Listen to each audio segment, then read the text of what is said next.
Are PJ Fleck and his staff's investments in Minnesota football going to pay off significant dividends in 2024? Or will it be another quote-unquote rebuilding year despite a high amount of returning production and key starters coming back? What are the payoffs going to be of keeping Darius Taylor, who in the era of name, image, and likeness, and now soon to be direct and honest and transparent pay for play, could have gone to other schools and started, got into a bigger spotlight, and paid more money. But he stayed at Minnesota. He stayed. And he's a great player, a star player. Same with wide receiver Daniel Jackson. Same with offensive tackle Aireontae Ersery. Same with cornerback Justin Wally. Same with defensive lineman Ja Joyner. And bringing in Max Brosmer from the transfer portal. How will his addition pan out? How much better will he be than Nathan Kaliakmanis? Will he be better at all now that Kaliakmanis is off to Rutgers? That'll be an interesting comparison to see how Brosmer does with the Gophers compared to how Kaliakmanis does with the Scarlet Knights, with former Minnesota offensive coordinator Kirk Shiraka being the offensive coordinator and QB coach for the Scarlet Knights under Greg Schiano. But that's a topic for a different day, Rutgers and the fact that I'm very high on them. I've actually been high on Minnesota over the previous 3 seasons. I've predicted PJ Fleck and the Minnesota Golden Gophers to do better in 21, 22, and last year in 23 than they actually performed. And last season, the warning signs were written on the wall in black ink with a yellow outline in bold text. The Gophers were toward the bottom of the country in returning production. They lost several key starters, both in the trenches, on defense, and in the skill positions.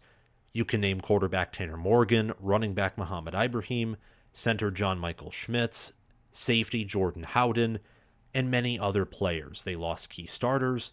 They lost overall a ton of depth and production and statistics, and they lost some coaches. This year, entering this year, they have a new defensive coordinator, whereas entering last season, Minnesota had a new offensive coordinator, but they retain a lot more production. In fact, they're inside of the top 20 in returning production, floating near the top of college football. And PJ Fleck in 2019, 2021, and 2022 found ways to win with a roster that, according to recruiting rankings, should never be good. So we know there's something there with PJ Fleck and his staff. At least we can think that. And returning production and other indicators say that this team should be better than last year's team. But I want to investigate that further here on this episode of College Football with Sam. Before we continue, please like the video as it helps us get into the algorithm. It helps us to reach more viewers, get to more college football diehards, and bring them in to the best Big Ten football community on YouTube. And if you want to join the community, I invite you to. It's very easy. All you have to do is click that big red subscribe button and also hit the notification bell so that you can help us get closer to 20,000 subscribers, where I will be doing a giveaway. Also, if any of my videos that I've published in 2024 to preview the 2024 season get to 1,000 likes, I will be doing a giveaway for the College Football 25 game. So there are 2 potential giveaways that we can reach very soon with your help.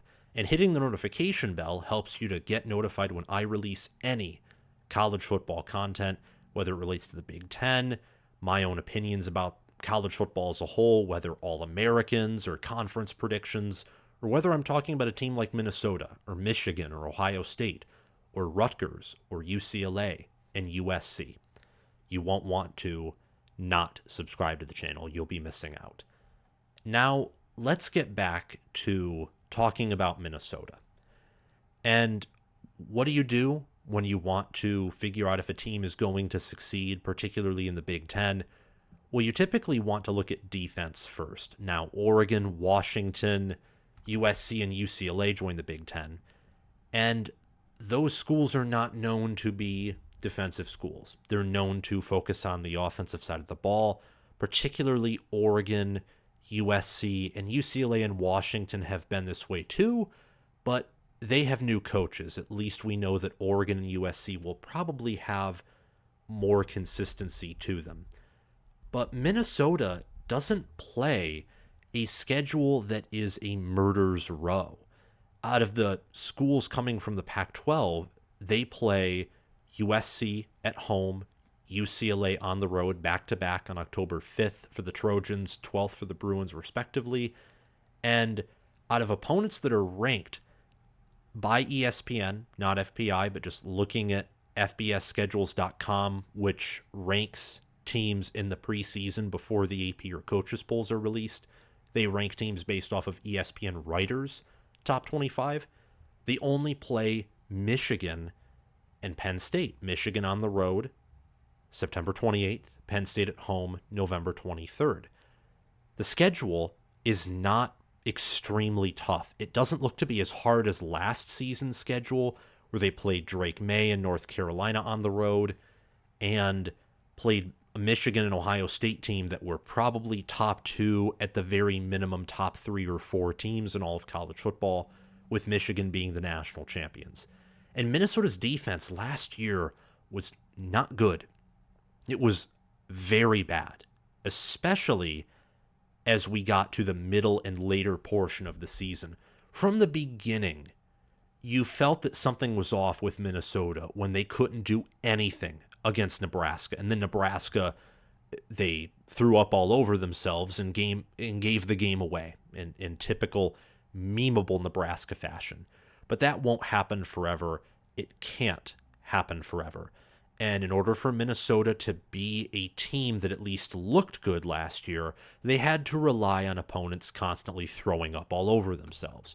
Well, instead it was Minnesota who did that for the remainder of the season. They lost to a North Carolina team that regressed in many ways, despite bringing back Drake May. They choked to Northwestern on the road the following week, September 23rd. They struggled against Louisiana, the Ragin' Cajuns. Michigan blew them out.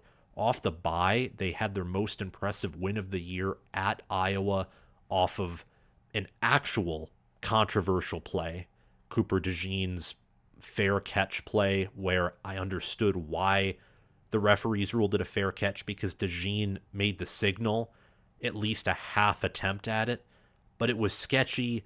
DeJean had an awesome return. You can't take that away from him.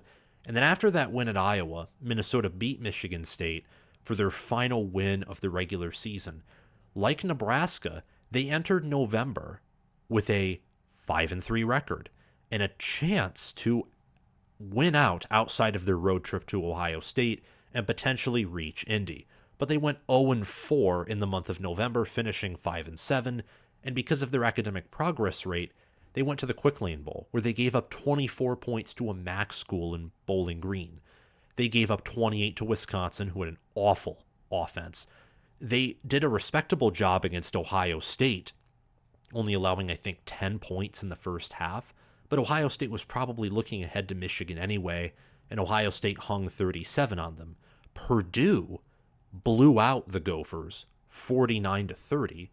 Illinois was able to pass all over that secondary. And Michigan State, the fact that the Spartans were able to score over 10 points on the Gophers is pretty bad given how atrocious Michigan State's offense was. The defense for the Gophers was really, last year, the most disappointing unit by a mile. Yes, Kaliakmanis was pretty bad. But entering 2023, I didn't think that he would be that good. I didn't expect him to be as bad as he was. But I thought that mainly he would be a quarterback that would be helped by the fact that Minnesota did have, at least in my mind, a good to great wide receiver room. Turned out they only had one great wide receiver, his name being Daniel Jackson. I thought the tight end room would be better, the running back room would be better, that the offensive line would be better, and that they would help Kaliakmanis to at least do well as long as he stuck to the system. He didn't, and the offense was a disappointment. But the defense, they brought back Justin Wally, who's a good Big Ten corner. They brought back Tyler Newman, who's an all Big Ten caliber safety.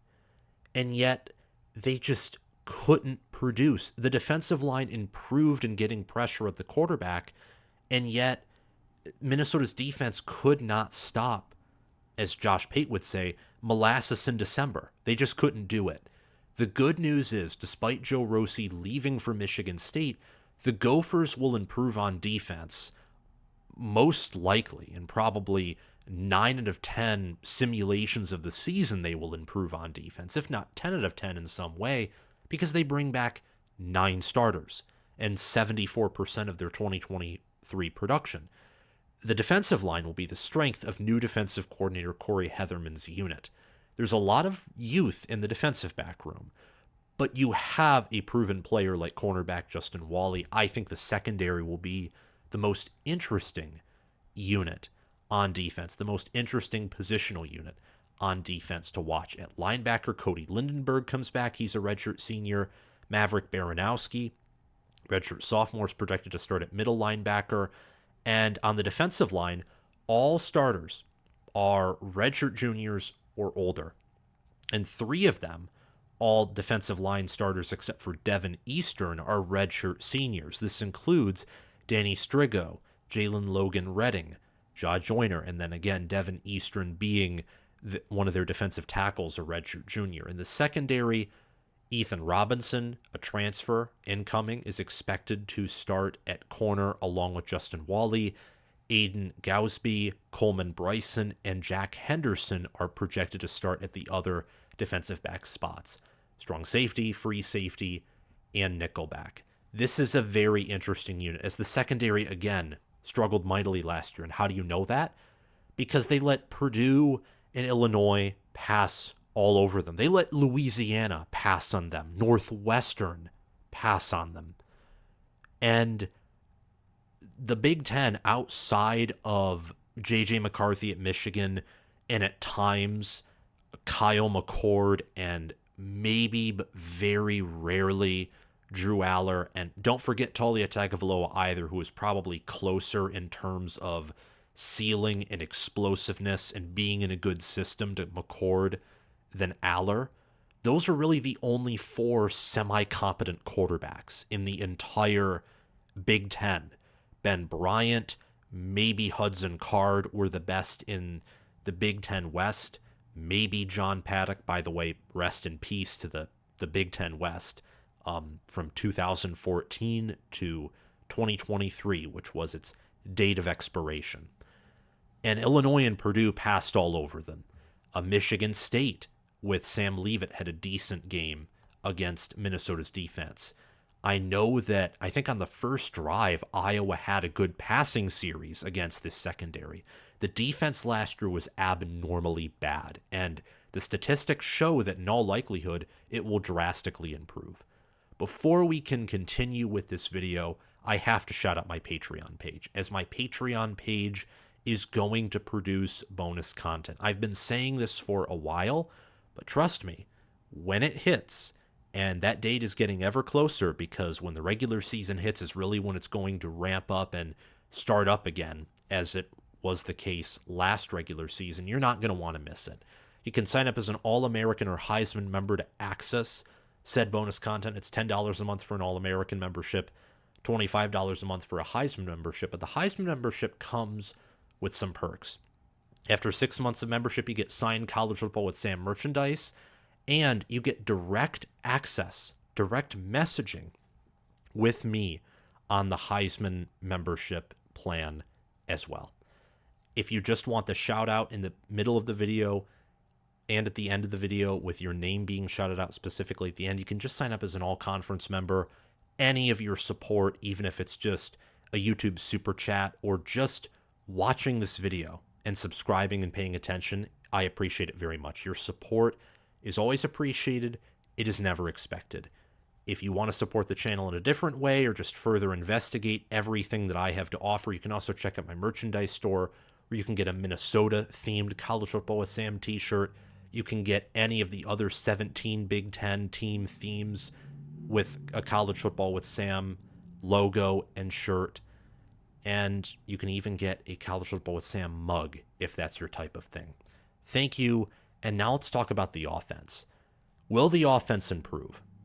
because, as we discussed earlier, the defense was probably by a mile the more disappointing side of the ball, but the offense was still not impressive. It was rather sluggish, and Darius Taylor and Daniel Jackson were really the only bright spots on offense. And Darius Taylor wasn't even healthy for 2/3 of the season. And when you have a quarterback like Ethan Kaliakmanis, it's hard to get excited about Daniel Jackson unless he's catching the football. He had an amazing game against Iowa, by the way. Daniel Jackson. He was basically the only receiver that did anything. And he torched that secondary at one point because Minnesota was, well, doing what Minnesota does when they have any success in offense with Fleck. They just chew clock and they run. And Kaliakmanis had a really nice, I think, play action. I don't know if it was a seam pass or what route it was, but he hit Daniel Jackson fairly deep. And that was the play when I watched that game live where I thought, I think Minnesota may come out on top against Iowa for the first time in Fleck's career as head coach with the Gophers. But anyway, that's why Daniel Jackson's up on screen, because he's probably one of my favorite, if not my favorite players or player on Minnesota's offense. Max Brosmer, I think, is going to be the biggest determining factor on how good the offense can be. Well, no duh. He's the quarterback. Well, in most cases, that is an obvious fact, but you can look at other offenses where they're just so good in all other positions that the quarterback may matter in some games, but in terms of overall success, maybe it's the offensive line or running back or even receiver. I know last year, Kyle McCord, for example, and I've defended Kyle McCord, saying that some people have been underrating him or over-hating on him because of he had 2 picks against Michigan and at other times, especially earlier in the season, looked quite mediocre. Kyle McCord, even while I'm saying all that, and while I think he's a good to great quarterback, in some cases he was even near elite, he did get bailed out by an awesome receiver unit. When Emeka Egbuka was healthy last year, he was good. And Marvin Harrison Jr., I mean, talk about in other drafts, he could have been the number 1 overall pick. That's how good of a player he was. And Cade Stover, one of the tougher players and a really good tight end last season. And he'll make a great tight end in college football, in the NFL rather, I think, this coming professional season. But at Minnesota, there are questions at receiver outside of Daniel Jackson. With Brevin Spanford leaving, I have no clue how tight end will look. Nick Callerup, from what I understand, is primarily a blocking tight end, not a receiving tight end. Darius Taylor, he's going to be good. I mean, look, Darius Taylor had 799 rushing yards, and he only played in 5 games. Like, really in 5 games. I think he played in 6 because he had 1 rush against Nebraska for like 2, 3, 4, 5 yards. In 5 games where he started, he ran for nearly 800 yards. He is a bulldozer. He's good, but there needed to be depth there. And Minnesota and Greg Harbaugh and Matt Simon, they went to the portal. And they found a few running backs in Say Ben-Gura and Marcus Major, adding to Jordan Newbin and also Jaron Mangum from Michigan State to build a running back room that does have, I think, high quality depth. And if the offensive line is better than last year, and especially the interior, if projected starting center Greg Johnson, if he steps up, has a big season, I think Minnesota can once again, like in 2021 and 2022 and 2019, have a very powerful, threatening rushing offense. But with some limits that they have at receiver, questions at tight end, it's going to be ever more important for them to have a quarterback who can play the system, but also make plays and make great throws to compensate for some of the limitations at tight end, at wide receiver. And I think the wide receiver room has a lot of potential. They're very underrated. I mean, Elijah Spencer transferring in had a great career at Charlotte. Tyler Williams is a who's a 4-star committed to Georgia, transferred to Minnesota. A Christian Driver, similar story, transferred from Penn State where he was a 4-star, I believe. And Daniel Jackson last year was really good, and Lemeke Brockington has received praise before. So this room does have some potential and talent, but outside of Daniel Jackson, they're unproven at Minnesota. So having Max Brosmer, who last year, he's a graduate this year. This is his final year, transferred here to play one season. He had 29 touchdowns, 6 interceptions, 3,459 passing yards last season at New Hampshire with a 146.2 passer rating. I think that with Darius Taylor coming back, with Saban Gura, Jaron Mangum, with Marcus Major transferring in, Jordan Newman coming back, Daniel Jackson returning, the offensive line bringing back not just Aireontae Ersery, but also Quinn Carroll and Tyler Cooper. That's huge. Bringing back 3 starters on the offensive line. And Minnesota has done an extremely good job of developing offensive linemen. They have.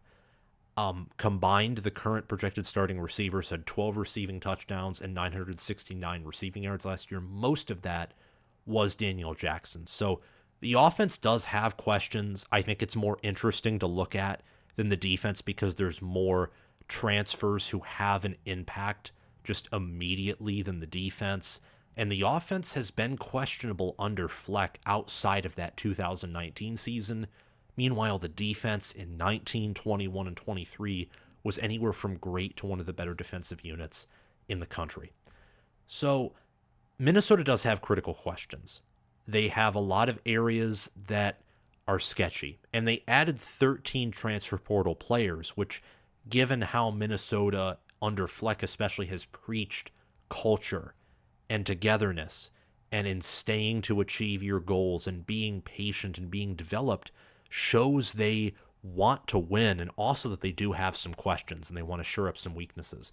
They added 13, again, transfer portal players, 2 quarterbacks, 3 running backs, 3 wide receivers, an offensive tackle, 2 defensive ends, and 2 cornerbacks. How will they fit in the system? We'll have to see how all of them pan out. And the offense especially is focused on improvement because the defense, I think, was more of a disappointment last year, just given the expectations, the history, and the fact that the defense last year was bringing more back than the offense. But the defense, looking at it from a depth perspective and the experience on that side of the ball, and I think that Joe Rossi is a great defensive mind and a great defensive coordinator. I think he'll succeed at Michigan State. I just think that last year was a little bit of a fluke year, and the fact that when you don't, I think recruiting is overrated, but I also think it's very important. And when you recruit outside of the top 50 every year, you're not going to be able, unless you are one of the best in the best in Iowa, in Phil Parker at Iowa, for example, you're not going to be able to churn out elite or even great units year after year after year. And I just think that last year happened to be a down year, happened to be a trough in what would be typically a cycle of great Minnesota defenses with a bad year every so often, which Minnesota's defense had that in 2020 as well under Rossi, and then followed up that year with 2 defenses that statistically were some of the nation's best in 21 and 22.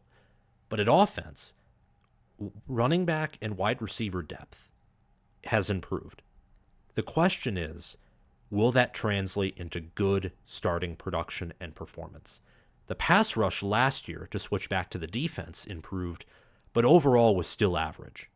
Joe Rossi's defenses were not known for getting pressure on quarterbacks. They were known for stopping the run and having great secondary play.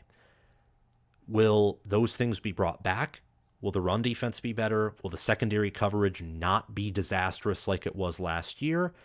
And, or maybe it's an or, will the pass rush step up and really help a secondary that does have some questions? Those are just some areas of not really concern, but not really praise either. Areas where we're just going to have to wait and see. But that is it for this video on Minnesota football and just talking about things that they have to face, what they've done to address some issues they have. And I want to leave, really, the question of will it work up to you guys. I'm more optimistic about Minnesota than, let's say, their win total, which thinks they'll go 5-7, 6-6, if I remember correctly. But then again, I mean, just being optimistic about Minnesota compared to last season's performance of their win total could still just project them to go 500. So what do you think? Tell me what you think Minnesota will achieve this season. And thanks to Crash2488 and Braska Rascal for sponsoring this video and channel as Heisman members on Patreon. Thanks to Chris Lane, Conor OH, and Ismar for sponsoring this video and channel as All-American members. And thanks to John Lynn, Roaming Gnome, Matthew Sale, Austin Christmas, and Janisha Cockrell for sponsoring this video and channel as all-conference Patreons. Have a great day, guys, and I will see you all very soon. Bye-bye.